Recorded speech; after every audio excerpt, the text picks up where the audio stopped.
Какой Федя молодец, всю квартиру прибрал. Что ты за это хочешь?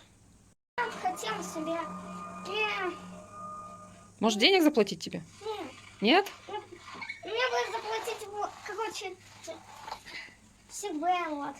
Тебе сигвей за то, что ты попылесосил? Да.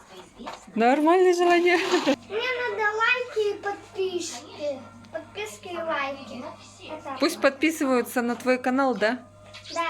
И смотрят видео про хомок.